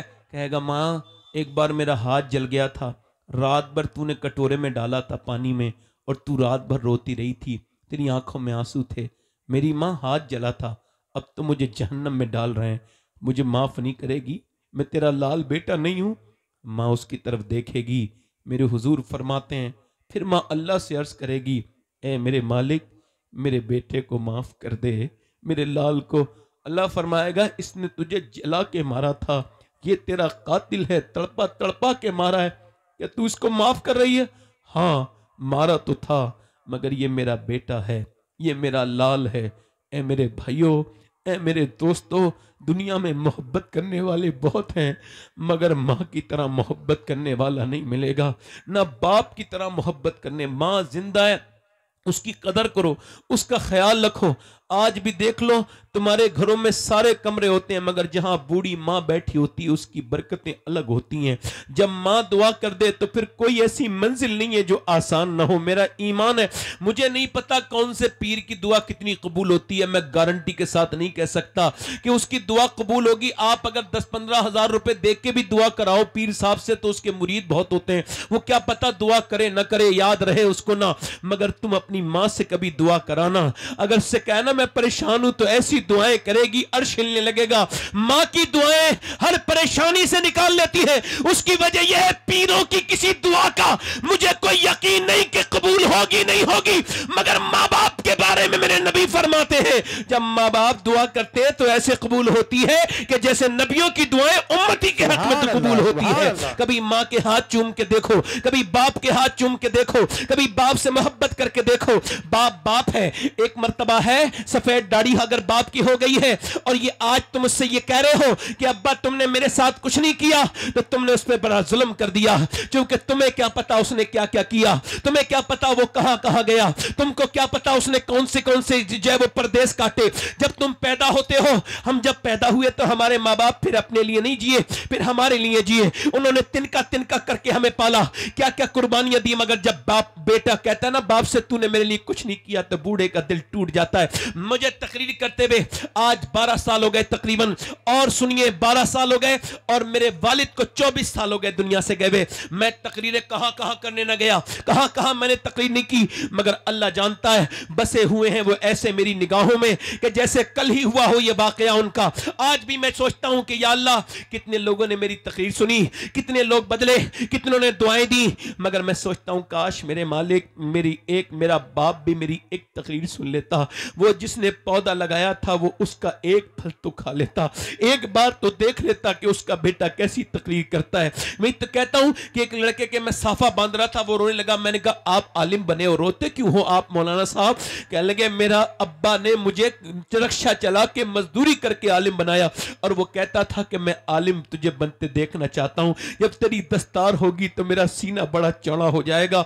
मगर आज मेरा बाप 2 महीने पहले एक्सीडेंट में मर गया। मैं सोचता हूं मेरा बाप होता तो आज दस्तार होती। अब क्या दस्तार दस्तार है, माँ बाप हैं तो दूसरी मर्तबा नहीं मिलेंगे, एक बार माँ बाप। ये बूढ़े हैं, इनकी कदर कर लो। अगर ये चाहेंगे तुम्हारी दुनिया भी अच्छी हो जाएगी, ये दुआ देंगे आखिरत भी अच्छी हो जाएगी। माँ बाप की दुआएं ऐसे लगती है कभी रायगा नहीं जाती। माँ बाप का गुस्ताख बर्बाद होता है, दुनिया में भी जलील होता है। ऐ लोगों आज अपने दिल से वादा करो इंशाअल्लाह जिनके माँ बाप जिंदा हैं मरते दम तक अपने माँ बाप की इज्जत करेंगे इंशाअल्लाह। दोनों हाथ उठा के बोलो इंशाअल्लाह। अल्लाह आप सबको सलामत रखे, बाकरामत रखे। एक आखिरी बात और कर लूं, दिल लग रहा है आप लोगों का? नहीं लग रहा है? मुझे 1 घंटा हो गया बोलते हुए, और बोलूं थोड़ी देर और बोलता हूं, माफ कीजिएगा। एक बात और अर्ज कर दूं, लोग कहते हैं कि वो लड़कियां बदल रही हैं, क्या हो रहा है? अच्छा, रोज खबरें आती हैं न्यूज पर इधर उधर, इतनी लड़कियों ने इस्लाम छोड़ दिया, इतनी लड़कियों ने इस्लाम। हमें बड़ी तकलीफ है, बड़ा अफसोस है, कभी कभी रात को नींद नहीं आती, परेशानी होती है कि यार ये क्या हो रहा है। मगर एक बात सोच के बता रहा हूं, ध्यान देना, तकलीफ मुझे बड़ी है, मगर फिर भी उन उलमा की मौजूदगी में एक बात कह के जा रहा हूं, जरा मेरी बात पे गौर करते रहना। ये जो लोग कहते हैं बेटी बदल दी, इस्लाम छोड़ दिया लड़कियों ने, मैं कहता हूं इस्लाम उन्होंने छोड़ा नहीं, उन्होंने समझा ही नहीं था। अगर इस्लाम समझ ले तो जान दे सकती है मगर ईमान नहीं दे सकती। सुभान अल्लाह, सुभान अल्लाह। ईमान नहीं दे सकती, ईमान दे सकती। उसकी वजह है कि वो किसी ऐसे बाप की बेटी है जिसने उसको फिल्में दिखाई, ड्रामे दिखाए, घरों में नाच गाने हुए हैं। अब ये यही तो करेगी और क्या करेगी? वरना खुदा की कसम एक बात बता रहा हूं, इसको ध्यान रखना, बड़ी खास बात है मेरी तकरीर की। अपनी छोटी छोटी बच्चियों को पर्दा कराओ अगर उनको बताना चाहते हो जहन्नम की आग से। क्यों? कि अगर 6 साल की बच्ची पर्दा कर ले तो मरते दम तक वो पर्दा छोड़ती नहीं है, याद रखो इस बात को। और अगर वो 6 साल की ना करे, 8 साल की ना करे, तो बड़े होके फिर कोई उसे पर्दा करवा नहीं सकता। ये छोटी छोटी बच्चियों को स्कूलों से निकालो, जिन स्कूलों में नाच गाने होते हैं, नाचा जाता है, गाया जाता है, उनसे अपने बच्चों को निकालो, अच्छे स्कूलों में, दीनदार स्कूलों में दाखिल करो, ऐसी तालीम दो जिनसे उनकी आखिरत संभले। और 6 साल की बच्ची को समझाओ, 6 साल की बच्ची मदीने में कुरान पढ़ रही है, कुरान पढ़ते पढ़ते पढ़ते पढ़ते सर से उसके दुपट्टा सरक के गिर गया, तो उसकी वालदा ने उसके सर पे दुपट्टा रखा। जब वालदा ने सर पे दुपट्टा रखा तो बेटी ने पूछा, अम्मी जान आपने मेरे सर पे दुपट्टा क्यों रखा? तो मां ने कहा, बेटी इस वजह से जो बच्ची सर पे चादर नहीं रखती उससे तेरे नाना नाराज हो जाते हैं। बच्ची रोने लगी, रो के रोके सैयदा खातून जन्नत सैयदा फातिमा ज़हरा की बेटी सैयदा ज़ैनब रोने लगी। सैयदा फातिमा ज़हरा ने कहा, मेरी बेटी ज़ैनब रोती क्यों है? कहने लगी, अम्मी जान नाना से कह देना इस बार माफ कर दें, अगली बार ज़ैनब अपना सर कटा देगी मगर सर पे से दुपट्टा नहीं हटाएगी। जो खींचे गए दुपट्टे खींचे गए, मगर नबी की बेटी ने अपने बालों से अपना चेहरे को ढक लिया। मेरे कहने का मतलब यह है, जो इस्लाम समझ गया वो इस्लाम छोड़ नहीं सकता। और इस्लाम को बदलने वाले समझते हैं इस्लाम बदला नहीं जा सकता, ना इस्लाम को कोई बदल सकता है। एक बात याद रखना मेरी भाइयों, मेरे बहनों, मेरे दोस्तों, अपने दोस्तों को अपने घर न लेके आओ। अपनी बीवियों के हाथों की चाय पिलवाओगे तो कल को रोगे। याद रखना मेरी इस बात को। न किसी अपने दोस्त को घर में लाओ, न किसी पीर साहब को लाओ, न किसी इमाम साहब को लाओ। अगर ऐसे पीर की बैत जायज नहीं जो औरतों से बेतकल्लुफ मिलता हो, तो ऐसे इमाम की इमामत भी जायज नहीं जो लोगों के घरों में औरतों से बेतकल्लुफ बातें करता हो। सही है, हक बात है। वाह वाह वाह। इमाम साहब घर में आ गए और वो कह रहे हैं, बातें कर रहे हैं औरतों से, ये क्या मतलब है? हुजूर ने फरमाया, मेरे आका ने, मैं इजाजत नहीं दूंगा कि दो मर्द और औरत एक जगह जमा हो।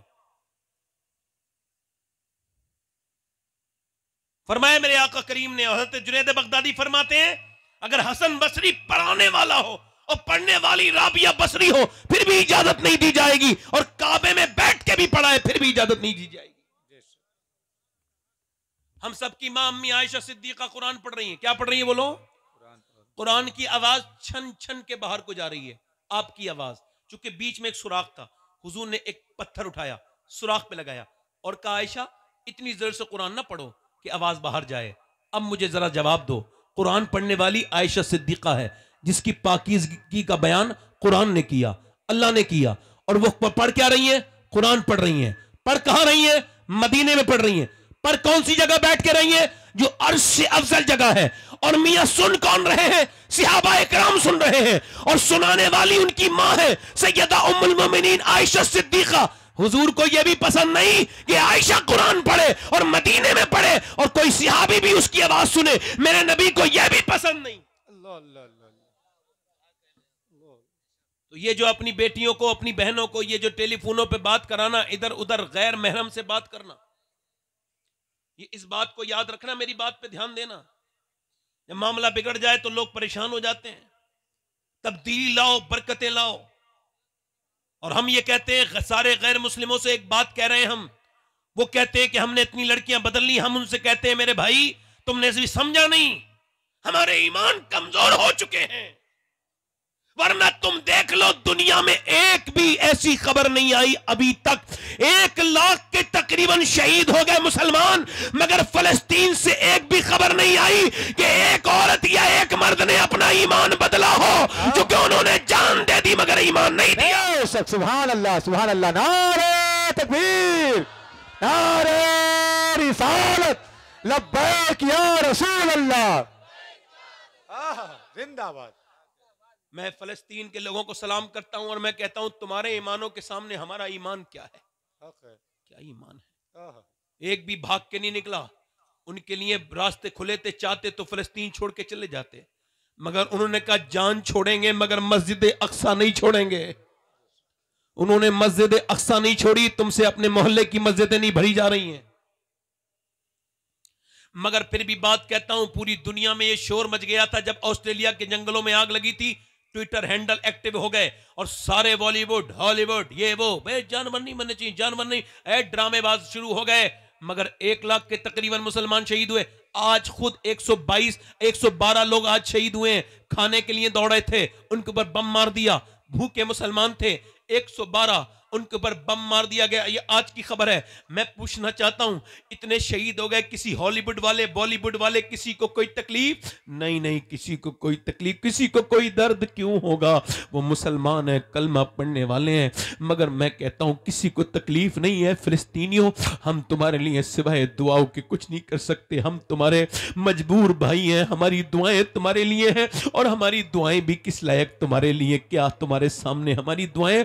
ओ मैं सैयद हूं, अल्लाह का शुक्र है, मगर फिर भी एक मेरी वसीयत है, अगर कोई वहां से एक जूता ले आए उस लड़की का, उन औरतों में से एक औरत का जिन्होंने ये बयान दिया, हम रात को सोते हैं तो बुर्का ओढ़ के सोते हैं। क्या करके सोते हैं बोलो? बुर्का ओढ़ के सोते हैं, रात को सोते हैं। किसी ने पूछा रात को बुर्का ओढ़ के कोई नहीं सोता, आप क्यों सोती हो? ये मेरी बहनें सुन ले, मेरी बेटियां सुन ले, ये जो बेपर्दगी करके रहती हैं सुन ले, फिटिंग का लिबास पहनने वाली सुन ले, शादी ब्याहों में अपने जिस्म की नुमाइश करने वालियां सुन ले, मेरी बहनें बेटियां सुन ले, रब बयान तो सुने क्या है। वो कहती हैं हम इस वजह से रात को बुर्का ओढ़ के सोते हैं कि जब बम गिरता है तो घर मलबा बन जाता है। हम सोचते हैं जब हमारे घरों में से हमारी लाशें निकलें तो बेपर्दा नहीं होनी चाहिए, पर्दे में होनी चाहिए। जब उनकी लाशें निकाली गई पर्दे में थी, वो औरतें जब अंदर से आ रही थी तो पर्दे में थी। वो दुनिया को बता के जा रही थी कि हम है खातून जन्नत सैयदा फातिमा की कनीजें, हम है रसूल की उस बेटी की कनीजें कि जब चांद दिखा था मेरे नबी ने फरमाया फातिमा कल को ईद है, लोगों ने चांद देखा, मेरी बेटी ने चांद देखा, अब्बा मैंने नहीं देखा। फातिमा क्यों? अस्कल लगी मेरे अब्बा, फातिमा उस चांद को नहीं देखना चाहती जिसमें गैर महरम की नजर पड़ी हो। फातिमा उस चांद को नहीं देखना चाहती। मेरा इमाम बरेली से बोला जिसका आंचल न देखा महो महर ने, उस रिदाए नजाहत पे लाखों सलाम। सैयदा ज़हरा तैयबा ताहिरा जाने अहमद की राहत पे लाखों सलाम। मेरी बेटियों मेरी बहनों, अब वक्त तकरीरों का नहीं रहा है मेरे भाइयों, अब तकरीरों का वक्त नहीं है। हाथ जोड़ के कहता हूं अपने घर की औरतों से कुरान खुलवा लो, अपने घरों में कुरान खोल लो, इसकी तिलावतें करवाओ। अब वक्त है कि अमल के मैदान में हम आए। जब तक औरतें अमल के मैदान में नहीं आएंगी, जब तक मर्द अमल के मैदान में नहीं आएंगे, जब तक भाई अमल के मैदान में नहीं आएंगे, तकरीरें सुनने का क्या फायदा है? आज से इस महफिल से उठ के ये वादा करो कि इंशाअल्लाह अपने घरों में कुरान पढ़वाएंगे इंशाअल्लाह। और तुम में से जो कुरान पढ़ा हुआ नहीं है वो भी कुरान पढ़ेगा और आज से शुरू करेगा, कुरान की तालीम को आम करेगा। बदायूं से हिजरत करके एक औरत गई है दिल्ली। दिल्ली जब वो गई है और रात का वक्त है, वो रो रही है, मसल्ले पे रो रही है। उसका बेटा उठा है, 8 साल का बच्चा है, और जाके पूछता है अम्मा रो क्यों रही है? तो मां कहती है बेटे हाथ पे छिपकली चढ़ी थी। का फिर का उसके बाद मैंने सोचा आज तो छिपकली हटा दी, कल जब कब्र में जाऊंगी तो कीड़े आते हैं, जब ऊपर से तख्ते रखे जाते हैं, ऊपर से मिट्टी डाली जाती है, उसके बाद अंदर कीड़े शुरू हो जाते हैं। बस लोगों ने रखा, उधर कीड़े आए, नाक में घुसे, मुंह में घुसे, बस वो कीड़े आते हैं। मेरे बेटे उस कीड़े से डर लगता है, आज तो मैं हटा दूंगी मगर कल मेरा क्या होगा? बेटे ने ये कब्र की बात सुनी तो रोने लगा, अम्मा मैं तो बहुत छोटा हूं, मैं मर गया तो क्या होगा?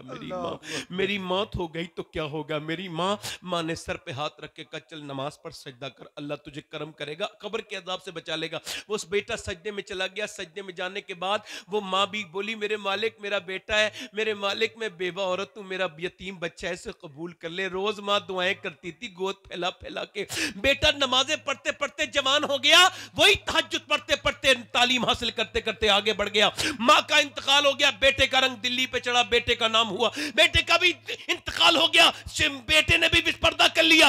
मगर दुनिया जाके दिल्ली में चेक कर ले, राजाओं की बीवियों के नाम नहीं है, महाराजाओं की बीवियों के नाम नहीं है, उनके नाम नक्शे मिटान मिट गए, उनकी कब्रें भी नहीं मिलेंगी मुगलों की शहजादियों की। मगर जो रात को तिलावत करती थी, कुरान पढ़ती थी, उसका मजार 3 बीघा जमीन में बना हुआ है। उसका नाम सैयदा जुलेखा अलमारूफ माई साहिबा है। एम्स के नजदीक उसका मजार बना हुआ है। अरबों की प्रॉपर्टी में अकेली लेटी है और रोज हर हफ्ते बुध के दिन उसके मजार पे मेला लगता है। करीम में उसके बेटे का मजार है, उसके मजार पे रोज मेला लगता है। बादशाहों की खबरें तो खत्म हो गई मगर उसके बेटे के मजार पे रोज मेला लगता है। उसके बेटे का नाम निजामुद्दीन महबूब इलाही है। सुभान अल्लाह, नारे तकबीर, नारे रिसालत, फैज़ाने हुजूर गौसे आज़म, औलादे हुजूर गौसे आज़म। वाह वाह वाह, सुभान अल्लाह। माँ ने चाहा था तो बदला था, माएँ चाहेंगी तो, माँ ने चाहा तो और माएँ चाहेंगी तो बदल देंगी। अब मेरी बहनों की अपनी मर्जी है कि वो अपना वक्त खराब करें। मैंने अपने इन हाथों से न जाने कितने लोगों को कब्रों में उतार दिया, न जाने कितनों को कब्रों में उतार दिया। अपने बाप को देखा, चचा ताए को देखा। आलात फरमाते हैं हाय गाफिल वो क्या जगह है जहां, हाय गाफिल वो क्या जगह है। ये कौन सी जगह है? वो जगह जनाजा नहीं है, ना ना ना ना, कब्र है। क्या है बोलो? अच्छा, 1-2 लोग नीचे उतरते हैं, पहले कितने उतरते हैं? 2, और 2 ऊपर से लेते हैं, ठीक है। ऊपर वाली मैयत को लिया 2 ने और 2 नीचे, उन 2 को दे दिया, ठीक है। कितने हो गए ये? कितने हो गए अंदर? 5 हो गए। नहीं, मैं मुर्दे के कितने हो गए? 5। अब 2 भी बाहर निकले, पहले ऊपर वाले, फिर नीचे वाले बाहर निकले, फिर तख्ते लगे। अल्लाह फरमाते हैं हाय गाफिल, वो क्या जगह है जहां, क्या जगह। 5 जाते हैं, 4 फिरते हैं, 5 गए, 4 वापस आए, मगर हमेशा वापस न बादशाह को छोड़े, न अमीर को छोड़े, न गरीब को छोड़े, न आलिम को छोड़े, न जाहिल को छोड़े, न गुलाम को छोड़े, न आका को छोड़े। जो तकरीर कर रहा है ये भी मर जाएगा, जो सुन रहे हैं ये भी मर जाएंगे, कोई नहीं बचेगा। जो डर रहे हैं ये भी मर जाएंगे, जिनको मेरी बातों से मैं दिलचस्पी है वो भी मरेंगे, जो दिलचस्पी नहीं ले रहे हैं वो भी मरेंगे। मगर जो दिलचस्पी लेंगे, मौला अली फरमाते हैं मौत को जो याद करेगा उसको भी मौत आएगी, जो नहीं याद करेगा उसको भी आएगी। फरमाते मगर जो याद करेगा उसकी आसान होके आएगी, रहमत बन के आएगी। मेरे नबी फरमाते हैं जो मौत को दिन में 20 बार याद करे, कयामत के दिन वो शहीदों के साथ उठेगा। जरा जोर से तो बोलो सुभान अल्लाह। मौत को याद करो, कसरत से याद करो। नहीं याद होता तो जाके कब्रिस्तान जाओ, कब्रिस्तान में देखो कैसे कैसे अमीरों की मिट्टी पलीत हो गई, कितने लोग मर गए। एक औरत थी बड़ी खूबसूरत, बड़ी खूबसूरत, पुरानी उम्मतों में, हजरत मूसा अलैहिस्सलाम की उम्मत में इतनी हसीना थी, जिधर से गुजरती नाम हो जाता, ऐसा हुस्न था। उसने बड़े बड़े नवाबों को अपने यहाँ बुला लिया, कोई ऐसा नवाब नहीं था जो उसके यहाँ आता नहीं था। खैर मालदार हो गई, बड़ा सा कमरा, बड़ी सी चौखट, उसमें बैठती थी दुल्हन बन के। दिन में तय करती थी अपने गाहक, आखिरी बात कर रहा हूं, दिन में गाहक तय करती थी और रात में उनको सर्विस देती थी। एक दिन एक नेक बंदा भी उधर से गुजर के जा रहा था अल्लाह का, उसने इसको देखा, उसकी नजर पड़ी। अभी तो मैं कहता हूं ये नजर ही तो बुराई करती है। पहली नजर कुछ नहीं होता, दूसरी नजर बुराबाद कर देती है। हजरत सैयदना मुजद्दिद अल-फिसानी शेख सरहिंदी रदी अल्लाह तआला इरशाद फरमाते हैं जिना की शुरुआत आंखों से होती है, आंखें देखती हैं, दिल पसंद करता है और शर्मगाह इस फेले बद को कर जाती है। वो कहता है वो 1 महीने तक दुआ करता रहा, या अल्लाह उस औरत का ख्याल दिल से नहीं जा रहा, या अल्लाह उस औरत का ख्याल दिल से नहीं जा रहा, मगर 1 महीने में गया ही नहीं। उसके पास गया, अपनी झोपड़ी बेच के बोला सब पैसे लेके आ गया हूं, बता कौन से दिन आना है, कौन से दिन मुलाकात का वक्त देती है, फला दिन आ जाना, तारीख समझी। ये इसका नॉर्मल कस्टमर है, मगर वो एबनॉर्मल कस्टमर था। वो गया उसके पास रात में, वो इधर कमरे में बैठी है, सेज सजी हुई है, कमरा सजा हुआ है, इत्र से महका हुआ है, ये दुल्हन बन के बैठी है, ये गया है, ये जवान है, ये हुस्न की पैकर है, ये आगे बढ़ा है। बातें करते करते रानाइयों का मौसम आया, इसने आगे हाथ लगाना चाहा, अचानक इसको कपकपा पैदा हो गई, पसीने आ गए, इसको ईमान कहते हैं। जैसे ही पसीना आया बोला मैं जा रहा हूं, मेरी तबीयत बिगड़ रही है।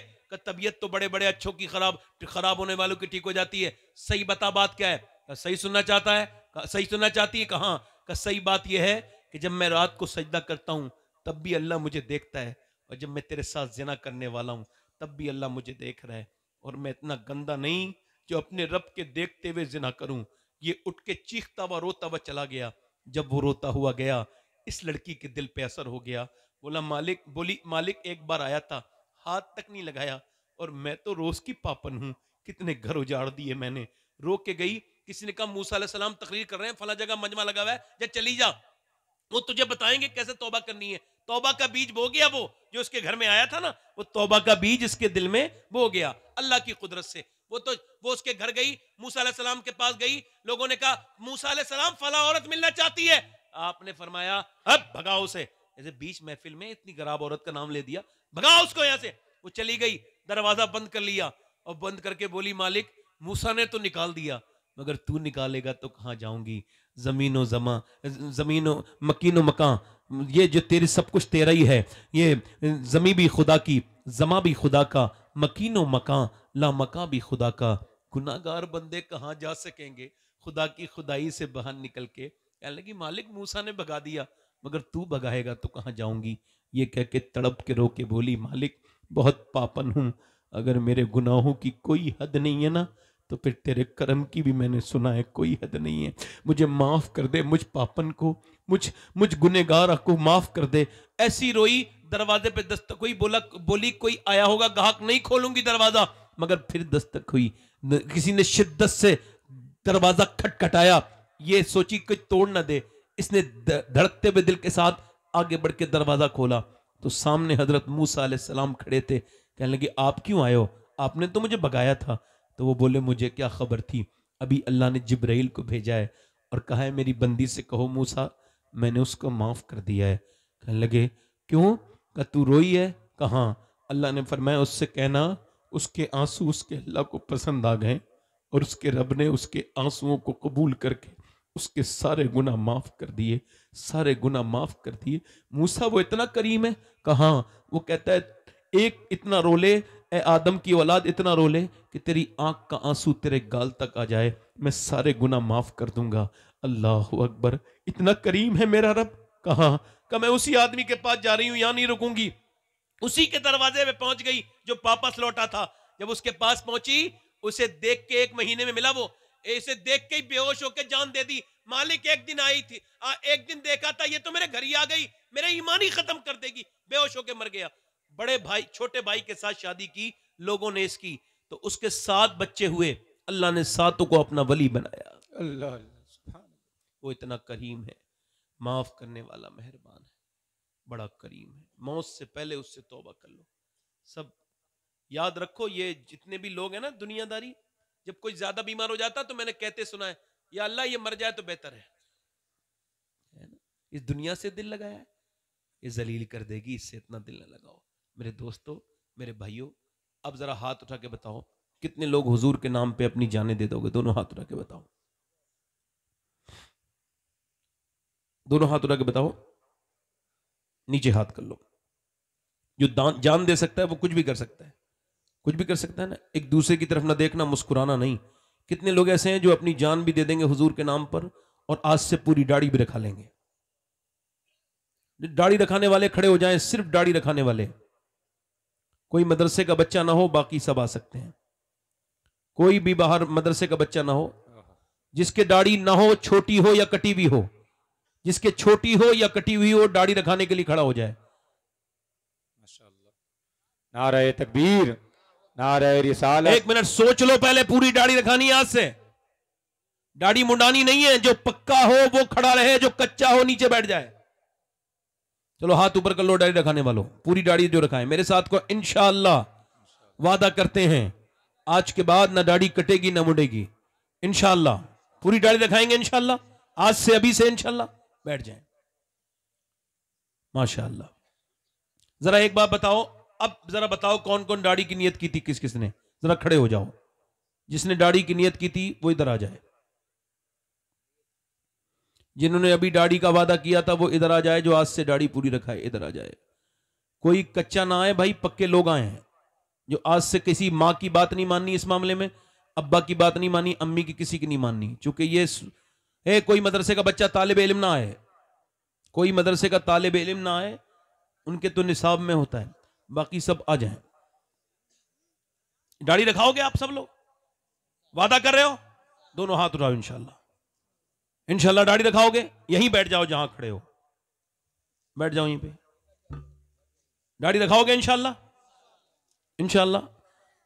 हुजूर की आंखों की ठंडक क्या है बोलो? नमाज।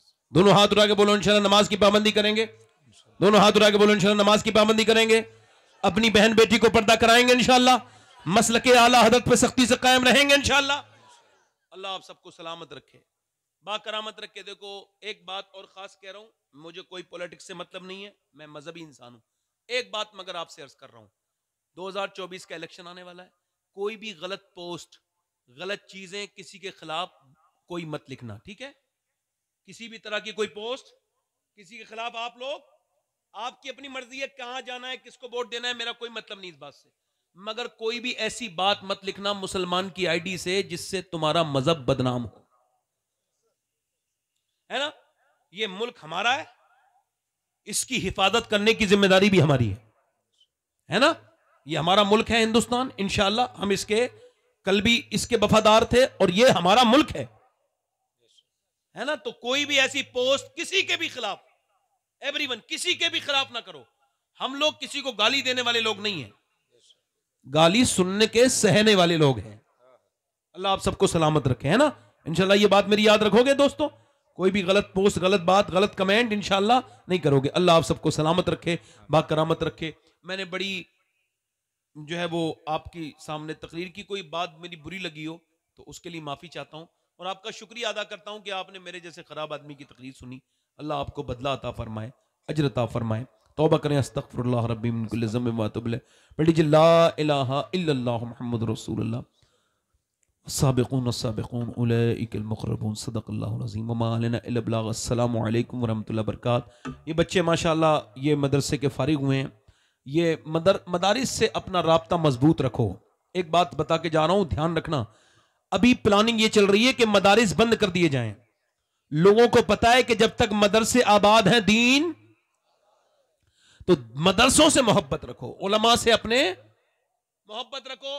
और एक बात याद रखना, इमाम से आगे बढ़ने की कोशिश, इमाम से आगे बढ़ने की कोशिश, क्योंकि जीते जी तो आज तक कोई इमाम से आगे बढ़ा ही नहीं। नहीं समझे, नहीं समझे बात को। जनाजे की नमाज में कहां होता है आदमी, मर के आगे जाता है, इसका मतलब जीते जी कोई इमाम से आगे, जल्दी बोलो, इमाम से आगे तो जा नहीं सकता। इमाम इमाम है, हुजूर ने उसको इज्जत दी है। और उलमा की अपनी इज्जत करो, कदर करो। ये हुजूर के नायब हैं, ये बड़ी बरकत वाले लोग हैं। और मेरे हिसाब से तो एक बात मादरत के साथ कह रहा हूँ, पीर लोग जो होते हैं वो ठीक है, अपनी बात है, मैं किसी पीर को अपना मुखालिफ नहीं बनाना चाहता। ऐसे बहुत हो गए हैं, अभी भी बहुत मुखालिफ हैं, मगर फिर ज्यादा नहीं बनाना चाहता, सोचता हूँ थोड़ा कम रहे। मगर फिर भी कह रहा हूँ एक बात, बुरा ना मानना मेरी बात का, जो दीन सिखाए वो पीर होता है। जल्दी बोलो, जो नजराने लेकर चला जाए, गाड़ी के पीछे भगवाए, वो पीर। जल्दी बोलो। ये तो हमारे उलमा ने थोड़ी बहुत इसमें कमी की कि उन्होंने ऐसे पीर प्रोड्यूस किए लोगों के अंदर जो अपने हाथ भी नहीं मिलाने देते, है ना। बड़ी बड़ी मालदारों से मिलते हैं, गरीबों से नहीं मिलते। मेरे हिसाब से वो मस्जिद का इमाम बिल्कुल कामिल पीर है, जिसने अपने मोहल्ले में 2-3 नमाजी बना दिए हों। जोर से तो बोलो जरा। तो इज्जत करो अपने उलमा की, अपने उलमा की इज्जत करो और अपने रब के सामने तौबा किया करो, रोज तौबा किया करो, तैयारी रखा करो। अस्सलामु अलैकुम वरहमतुल्लाहि वबरकातुहू।